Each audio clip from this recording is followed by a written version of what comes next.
नमस्कार मित्रांनो, मी ॲडव्होकेट प्रमोद ढोकळे आपलं माझ्या ॲडव्होकेट प्रमोद ढोकळे सिम्प्लिफाईंग कोर्ट डिसिजन या यूट्यूब चॅनेलवर स्वागत करत आहे। मित्रांनो आज तुम्हाला मी इच्छापत्र, नॉमिनेशन आणि वारस प्रमाणपत्र यामध्ये नेमका फरक काय आहे याची माहिती देण्यासाठी हा व्हिडिओ केला आहे। त्याच्यामुळे शेवटपर्यंत हा व्हिडिओ पहा। या माझ्या चॅनेलवर आपण कायदे आणि कोर्टाचे निर्णय अगदी सोप्या भाषेत समजावून घेतो आणि ज्यांनी अजूनही हा चॅनल सबस्क्राइब केला नाही त्यांना विनंती आहे की त्यांनी हा चॅनल सबस्क्राइब करावा, बेल आयकनही दाबावं आणि मुख्य म्हणजे लाईक बटनही दाबा, कारण तुमच्या लाईक बटन दाबल्याने मला त्याचा खूप खूप फायदा होतो मित्रांनो। तर कृपा करून सबस्क्राइब करा, बेल आयकन दाबा आणि लाईक बटनही दाबा। आजचा विषय खूपच महत्त्वाचा आहे। मृत्यूपत्र, नॉमिनेशन आणि वारस प्रमाणपत्र हे तिन्ही शब्द आपण अनेकदा ऐकले असतील, पण याचा नेमका अर्थ काय, याच्यात फरक काय आहे आणि एक असेल तर दुसरं हवं की नको याबद्दल सर्वांच्या मनात खूप प्रश्न आहेत, गोंधळ आहे आणि त्या सर्वांची उत्तरं हा व्हिडिओ पाहिल्यावर तुमच्या लक्षात येईल की तुम्हाला नेमकं काय करायला हवंय।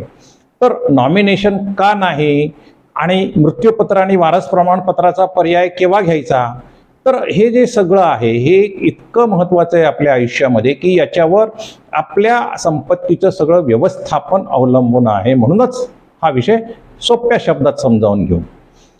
पहिला म्हणजे इच्छापत्र। इच्छापत्र म्हणजे काय, अगदी सोप्या शब्दात सांगायचं तर इच्छापत्र किंवा मृत्यूपत्र हा एक कायदेशीर असा कागदपत्र आहे की ज्यामध्ये तुम्ही लिहून ठेवता की तुमच्या मालमत्तेचं आणि संपत्तीचं तुमच्या मृत्यूनंतर काय व्हावं। उदाहरणार्थ, तुम्हाला तुमचं घर तुमच्या मुलीला द्यायचं आहे, दागिने तुमच्या पत्नीला आणि बँकेतील तुमचे पैसे तुमच्या मुलाला द्यायचे आहेत, तर हे सगळं तुम्ही आपल्या इच्छापत्रामध्ये किंवा मृत्यूपत्रामध्ये स्पष्टपणे लिहू शकता। आता हे मृत्यूपत्र किंवा इच्छापत्र का महत्त्वाचं आहे, कारण त्यात तुम्ही तुमची इच्छा कायदेशीररित्या नोंदवलेली असते। तुमच्या मृत्यूनंतर तुमच्या कुटुंबात वाद होऊ नयेत यासाठी मृत्यूपत्र हा सर्वोत्तम मार्ग समजला जातो। सुप्रीम कोर्टाने देखील त्यांच्या विनीता शर्मा विरुद्ध राकेश शर्मा या 2020 साली दिलेल्या निकालामध्ये, प्रसिद्ध निकालामध्ये असं सांगितलं होतं की मृत्यूपत्र हे व्यक्तीच्या मालमत्तेच्या वाटणीवर अंतिम निर्णय देते, त्याच्या पलीकडे कोणी काही विचार करू शकत नाही।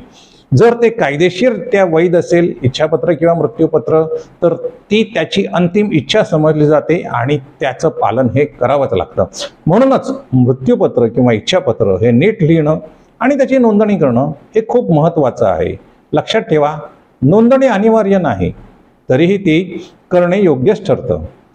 आता दुसरा मुद्दा आपला आहे तो नॉमिनेशनचा। अनेकांना असं वाटतं की नॉमिनेशन असताना मी इच्छापत्र काय करावं, पण नॉमिनेशन म्हणजे काय? जेव्हा तुम्ही बँकेत खातं उघडता, म्युच्युअल फंड घेता किंवा विमा पॉलिसी काढता, तेव्हा तुम्ही एका व्यक्तीचं नाव नॉमिनी म्हणून देता। बँकेत तर एकापेक्षा जास्त व्यक्तीची नावं देखील नॉमिनी म्हणून तुम्हाला देता येतात। याचाच अर्थ तुमच्या मृत्यूनंतर त्या व्यक्तीला ती संपत्ती मिळेल। पण यात एक महत्त्वाचा मुद्दा आहे, नॉमिनी फक्त त्या संपत्तीचा विश्वस्त ट्रस्टी असतो, ती संपत्ती त्याच्या मालकीची नसते, तो त्या संपत्तीचा मालक होऊ शकत नाही।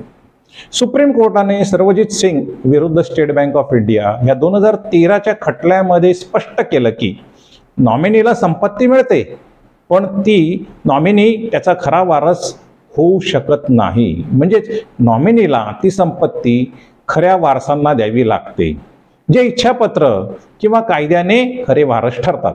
म्हणूनच नॉमिनेशन हा इच्छापत्राला किंवा वारस प्रमाणपत्राचा पर्याय होऊ शकत नाही।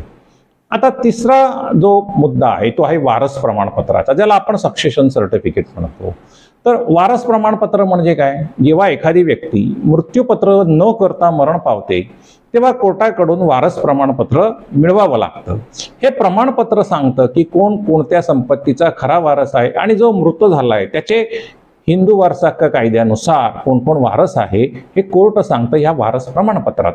उदाहरणार्थ, जर तुमच्या वडिलांनी मृत्यूपत्र केलं नसेल आणि त्यांचं बँकेत खातं असेल तर वारस प्रमाणपत्र मिळवून तुम्ही त्या पैशावर हक्क सांगू शकता। हा झाला एक उपाय। परंतु हे वारस प्रमाणपत्र मिळवण्यात वेळ लागतो, कोर्टात त्याचं प्रोसेस किंवा खटला चालतो आणि कधी कधी खर्चही खूप येऊ शकतो. सुप्रीम कोर्टाने मधु किश्वर विरुद्ध स्टेट ऑफ बिहार 1996च्या खटल्यामध्ये वारसांच्या हक्कांबाबत काही महत्त्वाचे नियम स्पष्ट केले, जे वारस प्रमाणपत्राच्या प्रक्रियेत लागू होतात आणि त्या नियमानुसार आपल्याला वारस प्रमाणपत्र मिळतं. आता या तिन्ही मधला आपण फरक समजून घेऊयात. पर्पज किंवा उद्देश, प्रत्येकाचा उद्देश काय आहे? तर मृत्यूपत्रामुळे तुम्हाला तुमच्या इच्छेनुसार तुमच्या मालमत्तेची वाटणी ठरवण्याची मुभा मिळते.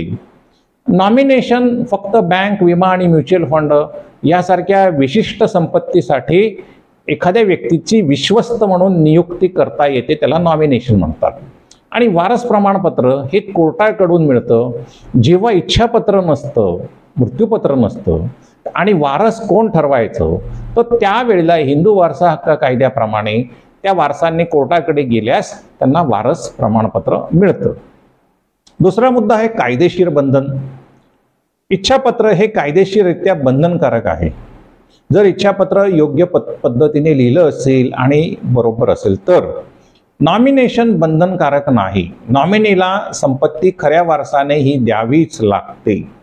वारस प्रमाणपत्र हा झाला कोर्टाचा आदेश आणि कोर्टाचा आदेश असल्यामुळे ते बंधनकारकच आहे. आता तिसरी, या तिन्हीसाठी कुठली कुठली प्रक्रिया किंवा प्रोसेस आपल्याला कराव्या लागतात. तर इच्छापत्र तुम्ही स्वतः लिहू शकता, घरच्या घरी देखील लिहू शकता. 2 तुम्हाला साक्षीदार असतील तरी चालेल. आपल्याला माहिती आहे की नोंदणी अनिवार्य नाही, परंतु नोंदणी केल्यास उत्तम असं माझं वैयक्तिक मत आहे. अर्थात नोंदणी केली नाही म्हणून इच्छापत्र अवैध ठरत नाही. नॉमिनेशन फक्त बँक किंवा वित्तीय संस्थेमध्येच फॉर्म भरून केलं जातं, जसं की म्युच्युअल फंड किंवा शेअर्समध्ये. आता वारस प्रमाणपत्रासाठी आपल्याला कोर्टात अर्ज करावा लागतो, ज्याला वेळ लागतो आणि ज्याच्यासाठी कोर्टात काही प्रोसेस असते, त्याला 1-1.5 वर्ष लागतात आणि वकिलाची फी देखील लागते. आता नॉमिनेशन हा पर्याय का होऊ शकत नाही चांगला? तर नॉमिनेशन ही फक्त एक सोय आहे की ज्यामुळे बँकेला किंवा संस्थेला तुमच्या मृत्यूनंतर पैसे कोणाला द्यावेत हे कळतं. पण खरे वारस कोण हे इच्छापत्र किंवा कायद्याने ठरतं. उदाहरणार्थ, जर तुम्ही तुमच्या बँक खात्यासाठी तुमच्या मित्राला नॉमिनी केलं, पण इच्छापत्र तुमच्या मुलाला पैसे देण्याबाबत तुम्ही केलेलं आहे, तर तुमचा मित्र त्या तुमच्या बँकेतल्या पैशावर नॉमिनी असून सुद्धा दावा करू शकत नाही. सुप्रीम कोर्टाने इंदिरा गौतम विरुद्ध स्टेट बँक ऑफ इंडिया 2020 मध्ये हे स्पष्ट केलं की नॉमिनी हा फक्त एक विश्वस्त असतो आणि संपत्तीचा तो मालक होऊ शकत नाही. आता इच्छापत्राचं महत्त्व काय आहे ते आपण बघूया. तर इच्छापत्र का करावं? कारण इच्छापत्र आपल्याला आपल्या संपत्तीची विल्हेवाट लावण्याचं स्वातंत्र्य देतं. तुमच्या संपत्तीचं काय करायचं हे ठरवण्याचा हा तुमचा असलेला अधिकार आणि स्वातंत्र्य. यामुळे इच्छापत्र हे खूप महत्त्वाचं आहे आणि इच्छापत्र हा इंडियन सक्सेशन ॲक्टनुसार केलं जातं. सगळ्यात प्रथम म्हणजे कुटुंबातील वाद टाळतो. इच्छापत्र जर तुम्ही केलं असेल तर तुमच्या मृत्यूनंतर तुमच्या कुटुंबात मालमत्तेवरून भांडणं होण्याची शक्यता कमी होते. दुसरा म्हणजे तुमची इच्छा पूर्ण होते. तुम्हाला तुमची संपत्ती कोणाला द्यायची हे तुम्हीच ठरवू शकता. तिसरं, इच्छापत्र केल्याने कायदेशीर प्रक्रिया देखील सोपी होते. मृत्यूपत्र असल्यास वारस प्रमाणपत्राची गरज भासत नाही, ज्यामुळे वेळ आणि पैसा वाचतो. हा यातला सगळ्यात महत्त्वाचा फायदा आहे. म्हणूनच प्रत्येकाने इच्छापत्र केल्यास ते खूपच सगळ्यांसाठी फायदेशीर होऊ शकतं. त्यांच्या वारसांच्या कटकटी थांबतात. चौथा मुद्दा आहे कायदेशीर संरक्षण. सुप्रीम कोर्टाने उमादेवी नंबियार विरुद्ध TC सिद्धन या 2004च्या एका केसमध्ये सांगितलं की योग्य मृत्यूपत्र वारसांच्या हक्कांबद्दल स्पष्टता आणते आणि त्यामुळे कायदेशीर लढाया टळतात. उदाहरणार्थ, समजा तुम्ही मृत्यूपत्र केलं नाही आणि तुमच्या मृत्यूनंतर तुमचं घर कोणाला मिळेल यावरून तुमच्या मुलांमध्ये वाद झाला. त्यामुळे कोर्टामध्ये असं झालं तर कोर्टामध्ये खटला चालेल, वेळ आणि पैसा खर्च होईल. पण जर मृत्यूपत्र असेल तर हे सगळं स्पष्ट असतं. कोणाला काय मिळेल हे तुम्हीच ठरवलेलं असतं. म्हणून मृत्यूपत्राला खूप महत्त्व आहे. तर मित्रांनो, आता तुम्हाला मृत्यूपत्र, नॉमिनेशन आणि वारस प्रमाणपत्र यांच्यातील फरक समजला असेल. माझी तुम्हाला विनंती आहे की आजच तुम्ही तुमच्या संपत्तीचं इच्छापत्र बनवण्याचा विचार करा। तुमचं वय 25 असो किंवा तुमचं वय 75 असो, इच्छापत्र हे तुम्हाला बनवणं हे कधीही सोयीचंच होतं। त्यासाठी तुम्ही एखाद्या वकिलाशी बोला, तुमची इच्छा लिहा आणि त्यावर 2 साक्षीदारांच्या सह्या घ्या, वाटल्यास नोंदणीकृत करा। हे एक छोटंसं पाऊल तुमच्या कुटुंबाचं भविष्य सुरक्षित करेल। हा व्हिडिओ तुम्हाला आवडला असेल तर लाईक करा, शेअर करा आणि माझ्या चॅनेलला सबस्क्राईब करायला विसरू नका। सगळ्यात महत्त्वाचं म्हणजे की नोटिफिकेशन बेल दाबा, जेणेकरून तुम्हाला माझे नवे व्हिडिओ लगेच बघायला मिळतील। तुम्हाला कोणत्या कायद्याबद्दल जाणून घ्यायचं आहे हे खालील कॉमेंटमध्ये नक्की सांगा आणि कायदेशीर सल्ल्यासाठी तुम्हाला जर काही हवा असेल तर आपल्या संपर्काची माहिती टाका, प्रश्न विचारा। पुन्हा भेटूयात मित्रांनो।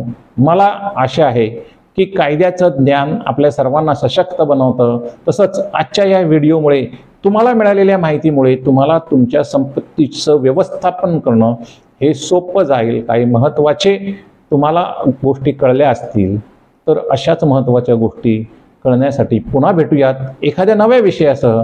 तोपर्यंत कायदेशीरदृष्ट्या सजग रहा, सुरक्षित रहा। नमस्कार।